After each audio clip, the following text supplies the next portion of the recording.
Olá, meu amado e querido irmão. Esse é mais um Tamo Junto. Eu sou o pastor Carlos Eduardo, da Terceira Igreja Batista, em Vigário Geral. Esse é o canal que nós criamos para falarmos um pouquinho da Palavra de Deus. Esse é o nosso oitavo Tamo Juntos. Estamos lendo o livro de Mateus, ponto a ponto.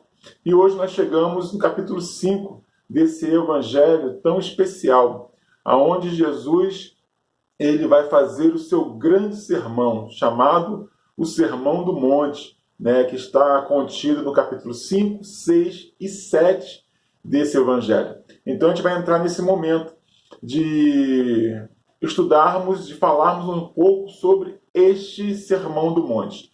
E o início dele começa com as bem-aventuranças. Nós vamos estar lendo as bem-aventuranças e falando um pouquinho sobre o que é realmente ser feliz na concepção de Jesus. Diz assim a palavra do Senhor. Vendo Jesus a multidão, subiu ao monte e se assentou. Seus discípulos aproximando-se dele, e começou a ensiná-los, dizendo: Bem-aventurados os pobres em espírito, pois deles é o reino dos céus. Bem-aventurados os que choram, pois serão consolados. Bem-aventurados os humildes, pois eles herdarão a terra por herança. Bem-aventurados os que têm fome e sede, pois serão satisfeitos. Bem-aventurados os misericordiosos, pois obterão misericórdia. Bem-aventurados os puros de coração, pois verão a Deus. Bem-aventurados os pacificadores, pois serão chamados filhos de Deus. Bem-aventurados os perseguidos por causa da justiça, pois deles é o reino dos céus. Quando por minha causa os insultarem, os perseguirem, levantarem todo tipo de calúnia contra vocês, alegre-se e regozijem-se, porque grande é a sua recompensa nos céus, pois da mesma forma perseguiram os profetas que vieram antes de vocês. Amados, quando nós olhamos para as bem-aventuranças, para o início do Sermão do Monte, nós podemos achar que Jesus está maluco. Como que pode uma pessoa ser bem-aventurada sendo pobre de espírito? Como que pode alguém ser feliz? Bem-aventurado quer dizer isso, muito feliz, mais do que feliz, chorando. Como uma pessoa pode ser bem-aventurada sendo perseguida, sendo maltratada? Como uma pessoa pode ser bem-aventurada passando necessidade, tendo fome e sede? Aqui nós entendemos, irmãos, que quando Jesus ele fala isso, ele está dizendo que para você ser um bem-aventurado, você não precisa das coisas materiais desse mundo. Você não precisa ter alguma coisa, mas você precisa ser alguma coisa. E aqui no início do texto ele vai dizer que Jesus, vindo à multidão, ele sobe ao monte. Vocês lembram, no vídeo anterior eu falei um pouquinho sobre a questão da multidão. Toda vez que Jesus via a multidão, que a multidão se aglomerava em volta de Jesus, ele dava um jeito de ir para um pouco se afastar um pouco da multidão. E os seus discípulos, o texto vai dizer aqui no início, fala assim, e vendo a multidão, Jesus subiu ao monte e se assentou. Seus discípulos se aproximaram dele. Para você ser feliz, para você entender essas bem-aventuranças, você não pode estar no meio da multidão. Você precisa se aproximar de Jesus, como os seus discípulos fizeram. E aí o Senhor começa então a ensiná-los. Nós, para sermos felizes, irmãos, nós precisamos começar a aprender de Jesus, que é humilde e manso de coração. É Ele que vai nos dar o entendimento que nós precisamos ter para sermos verdadeiramente felizes.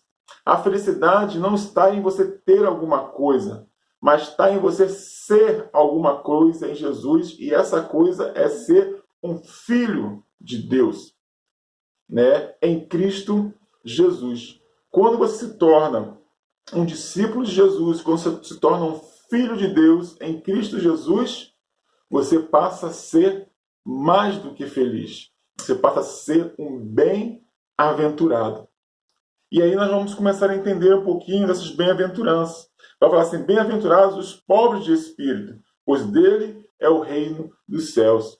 Quando Jesus fala aqui você ser pobre de espírito, ele não está falando numa pobreza material. Ele está falando de uma humildade interior. É você entender que fora de Deus, fora de Cristo, nada você é. Você é um pobre, miserável e nu.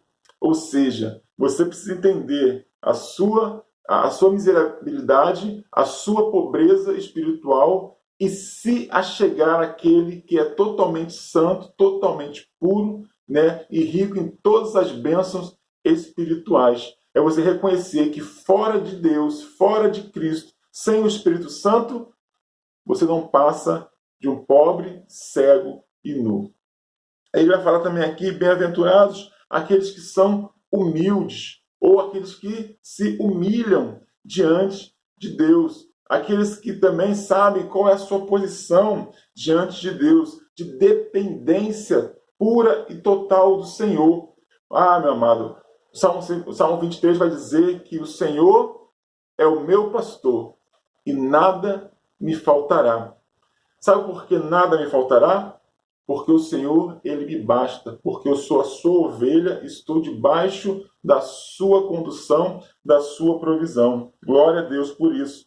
Por isso nós devemos ser humildes, nós devemos entender que o Senhor é Deus e nós somos as suas ovelhas, não podemos inverter essa posição. Infelizmente, muitos estão invertendo essa posição. Ele vai dizer também que bem-aventurados os que têm fome e sede de justiça. A palavra de Deus vai dizer que o reino de Deus não é comida e nem bebida, mas é paz, alegria e justiça. O reino de Deus é espiritual. E quando ele fala aqui de fome e sede de justiça, é essa fome e sede das coisas de Deus, da palavra de Deus. E com certeza, quando você tem fome e sede das coisas espirituais, o Senhor, Ele vai te saciar e você vai ver os seus horizontes e você vai ver a sua visão espiritual ela se abrir. Ele também vai dizer aqui, bem-aventurados os misericordiosos, pois obterão misericórdia. Bem-aventurados aqueles que não julgam, bem-aventurados aqueles que olham para o erro do seu irmão, para o pecado do seu irmão e têm misericórdia. Porque assim também o Senhor, quando nós errarmos, Ele terá misericórdia de nós. Ele entenderá o nosso erro e nós não sofreremos as consequências desse pecado porque nós perdoamos e assim também Ele nos perdoa. Oh, que coisa linda, meus irmãos, que coisa linda. Nós precisamos entender que o meu irmão erra, mas eu também erro e eu também peco.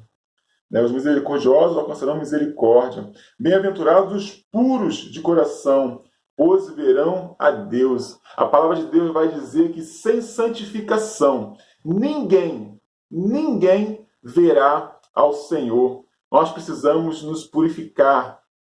A palavra também vai dizer que de tudo que nós devemos guardar o nosso coração, porque dele procede as saídas da vida.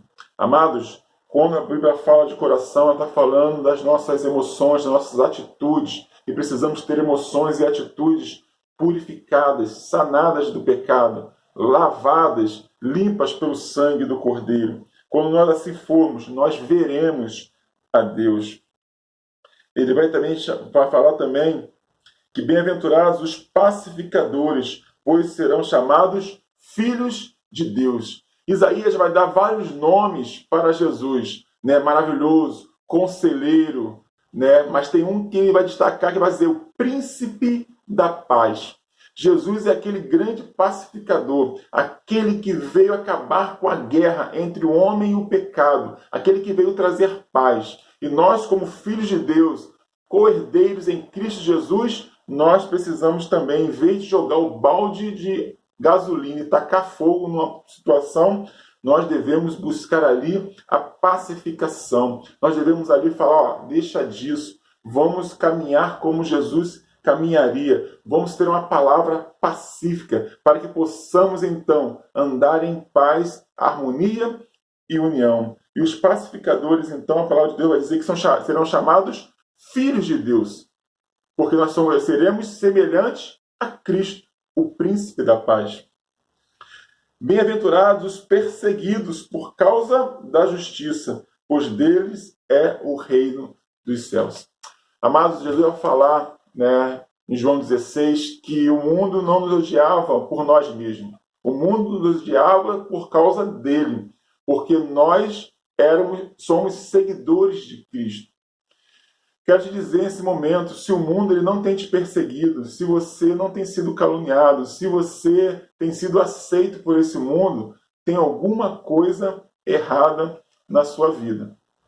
Porque se realmente nós somos discípulos de Jesus, nós vamos passar por perseguições, nós vamos passar por dificuldades, nós vamos passar por defamação, porque assim fizeram com Jesus, e assim também, com certeza, fará com cada um que segue fazendo a vontade desse Deus. Se assim nós agirmos, meus irmãos, se assim nós formos, com certeza, nós seremos muito mais do que felizes, porque teremos a aprovação da única pessoa que interessa nesse mundo, que é o nosso Pai, o nosso Deus, Pai do nosso Senhor e Salvador Jesus Cristo, o Criador dos céus e da terra. Que Deus te abençoe, que essa palavra possa receber guarida no seu coração, que você possa ser um verdadeiro discípulo de Jesus e viver essas bem-aventuranças e saber que ser feliz não é ter, é ser uma nova criatura